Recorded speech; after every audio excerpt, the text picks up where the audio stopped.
Bueno, pues hoy nos vamos a situar en el año 1524, cuando un judío llamado David Rubeni se presentó ante el Papa Clemente VII y el rey de Portugal, para tratar de convencerles de que su hermano era el monarca de una de las tribus perdidas de Israel que se hallaba en Asia. Él era un simple emisario, pues, para buscar una alianza con los reinos cristianos y así poder luchar contra los musulmanes.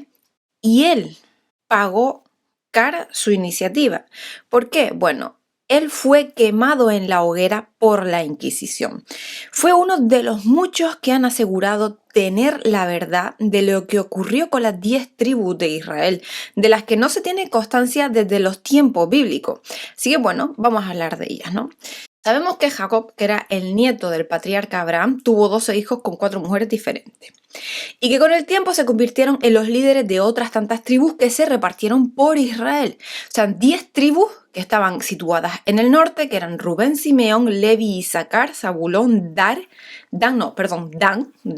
Neftalí, Gad, Aser y José. Y 2 tribus que estaban situadas en el sur del territorio, que eran Judá y Benjamín. Todo esto pues formaba el reino de Judá, con Jerusalén como capital.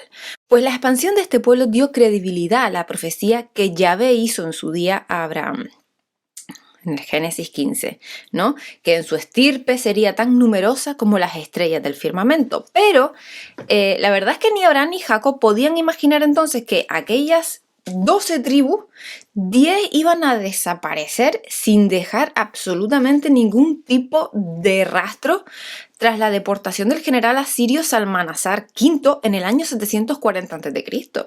Salmanasar invadió Israel y se apoderó de la capital Samaria, que era durante el reinado de Oseas, que cayó después de 3 años de asedio. Y durante el mandato de su sucesor, que era Sargón II, el antiguo reino septentrional se convirtió en provincia asiria y según los anales, este monarca deportó a la región del norte en Éufrates a 27.000 miembros de la clase alta de Israel. El historiador Flavio Josefo, siglo I, relata que en su libro Antigüedades Judías, que está concretamente en el tomo 9, que en el 722 antes de nuestra era, 10 tribus del norte de Israel fueron llevadas más allá del Gran Río, refiriéndose al Éufrates.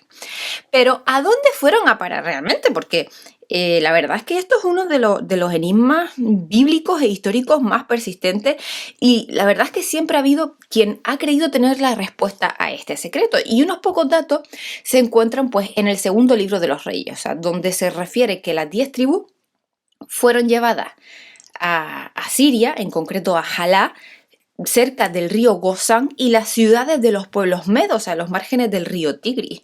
Y vemos como estas tribus se olvidan de los estatutos y mandamientos que Yahvé les dio y se dedican pues a lo que son a las adivinaciones y agüeros. O sea, es un exilio que dura muchísimos años, tanto que los cronistas de la Biblia se olvidan de ella y se concentran en la historia pues, del reino de Judá. El polémico libro escrito pues, por Andreas Faber-Kaiser, que Jesús vivió y murió en Cachemira, creo que es un libro como de los años 70, si no me equivoco, 1976. Ok. Bueno, pues recoge numerosas leyendas que dicen que Jesús sobrevive a la crucifixión, que sale de Jerusalén y que se dirige con su madre María y Tomás a la India buscando esas 10 tribus perdidas de Israel, que se creían pues diseminadas por las comarcas de Afganistán y Cachemir. Hay que recurrir a un libro apócrifo que se llama Apocalipsis de Ezra o Esdras, ¿vale? Está escrito en griego hacia el año 100 después de Cristo, para saber algo más de su terrible destino, y es que un ángel pues revela al cronista que las 10 tribus, tras haber sido trasladadas al otro lado del Éufrates, decidieron emigrar hacia una región más apartada, donde nunca más habitó el género humano y que al cabo del año y medio de camino llegaron a Arsaret, donde fijaron residencia. Y así, bueno, pues permanecen las cosas, ¿no? Con tímidos intentos, pues por localizar geográficamente estas tribus perdidas, hasta que en el siglo X después de Cristo, un tal Eldad Ben Mali apareció en Kairouan, que sería Túnez, anunciando que procedía de un reino judío de Etiopía y que allí se encontraban 4 de esas tribus. La comunidad judía albergó esperanzas de que no hubieran muerto todos ellos en el cautiverio, pero en esa época medieval, la verdad es que era bastante difícil comprobar esa clase de acerto. O sea, pocos, muy pocos medios había para viajar lejos de las fronteras de cada país y obviamente pues el peligro estaba acechando en cada camino, ¿no?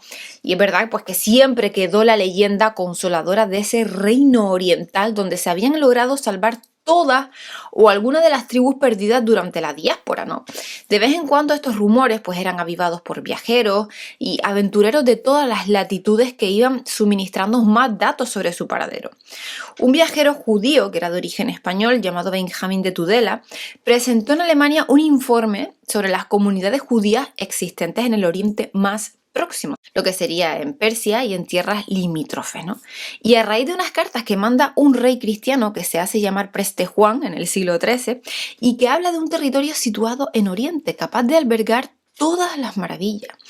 Muchos pensaron que en aquel lugar misterioso, pues, tenían lugar estas tribus perdidas en el tiempo y en el espacio prácticamente. O sea, todas las esperanzas estaban depositadas en Asia. O sea, incluso los territorios míticos de Shambhala y Agartha. Luego, en la desconocida África y más tarde con el descubrimiento de América. O sea, ya se vinieron arriba porque se puso los ojos en este continente pues como lugar probabilísimo donde pudieron haber ido esas tribus, o sea, y como respuesta a que no se hubiera tenido noticias de ellas, pues durante tantísimo tiempo dirán, pues se fueron al otro lado del charco, ¿no? El primero que comentó esta posibilidad fue un obispo, que era Diego de Landa, que en su relación de las cosas del Yucatán dice, este país fue ocupado por una raza humana procedente del este, que Dios liberara abriendo 10 caminos sobre la mar, deduciéndose, bueno, pues que los indígenas americanos eran los auténticos descendientes de los hebreos perdidos, ¿vale? El judío portugués Antonio de Montesino relató a un sabio de Ámsterdam que se había encontrado en Perú pues, con algunas personas que decían ser descendientes de la tribu perdida de Rubén. El fraile Diego Durán tampoco tuvo dudas acerca del origen hebreo de los nativos de la Nueva España, que sería pues hoy México. Este asunto era de lo más atractivo pues, para los teólogos, incluso para los lingüistas, ¿no? Pues más de uno vio en algunos de los idiomas de América una deformación corrompida del hebreo. Por ejemplo, el lingüista francés Henri Onfroy de Thuron llegó a la conclusión de que el quechua de los pueblos andinos y el tupi de los nativos brasileños era de origen hebreo fenicio. O sea, un ejemplo es que el río Solimoes sería una adulteración del nombre de Salomón. Y para colmo, el explorador alemán Waldeck comenta algo que le dice los indios juarros de Yucatán, y es que los toltecas podrían ser los descendientes de las tribus israelitas que se establecieron en las 7 cuevas o, perdón ahora lo que voy a decir, ya saben que cuando yo digo esto porque voy a decir algo mal, de seguro, pero bueno, a lo que he dicho. Se establecieron en las 7 cuevas o en Chicomostoc. Yo espero haberlo dicho lo mejor posible, ¿vale? Pero bueno, en Chicomostoc, donde fundaron la famosa ciudad de Tula. Ahora, bueno, partiendo más o menos de esto que sabemos. Fueron los mormones, con Joseph Smith a la cabeza y su revelado libro de Mormón, los que dieron, pues, muchísima más popularidad a esta creencia con sus variantes. En este libro se considera a los indios americanos como descendientes de los judíos emigrados de Jerusalén en la época de Ezequías, aunque estos no pertenecieron a las 10 tribus de Israel. Hasta aquí, la verdad es que tiene su lógica, ¿verdad? O sea, tiene su lógica, pues que a raíz de esto se buscaran lugares más que apartados y exóticos para ubicar a estas 10 tribus. Lo más extraño de todo es que alguien quisiera encontrarlas en el interior de la tierra hueca, ¿no? Como el capitán J. Simes a principios del siglo XIX, y bueno, y pues otras en Europa, de lo que estaba poniendo un ejemplo. En 1649, el británico John Sadler dice que los habitantes de las Islas Británicas eran los legítimos descendientes de esas 10 tribus perdidas, que ganó popularidad cuando Richard Brothers, una especie de profeta divino, pues reconstruyó el itinerario de esas tribus tras la deportación de Salmanasar. Y según él, se convirtieron en los escitas, que cruzaron el Cáucaso, costearon el Mar Negro y recalaron en Alemania. Y allí se transformaron en los sajones y adoptaron una nueva lengua. Más tarde se marcharían hacia las Islas Británicas para repoblarlas y asunto resuelto.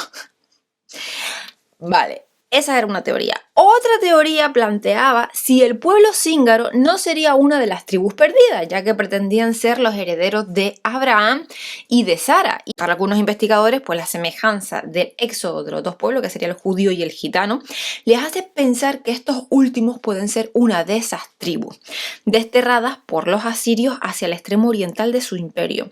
De vez en cuando es verdad que aparecen teorías absurdas que hablan de que los actuales judíos etíopes permanecerían a la tribu de Dan, o que en Japón aparecieron miembros de la tribu de Zebulón, perdón. Pero vamos a ver, seamos sensatos, ¿vale?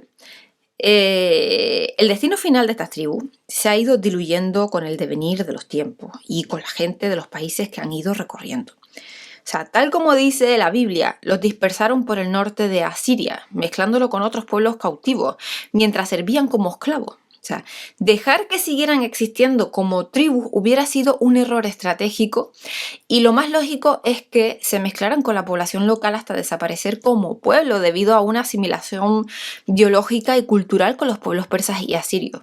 Más plausible que aquellos que sostienen que fueron masacrados, la verdad.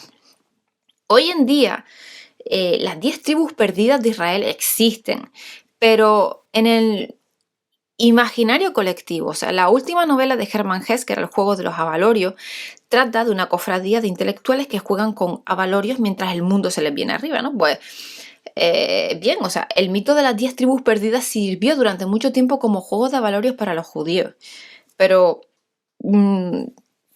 realmente, bueno, esa es mi opinión. Me gustaría saber si ustedes sabían esta historia, si la conocen. Para todos mis seguidores del otro lado del charco, si habían escuchado estas teorías y en lo que se hace referencia a sus orígenes. Entonces me gustaría saber qué saben, y me encantaría verlos en los comentarios. Y en caso, bueno, pues de no saberlo, pues ya tenemos aquí una idea. Y también, bueno, pues eso, me gustaría saber qué es lo que piensan respecto a este asunto. Bueno, un saludo y nos vemos el próximo día con más. Chao y muchísimas gracias, por supuesto.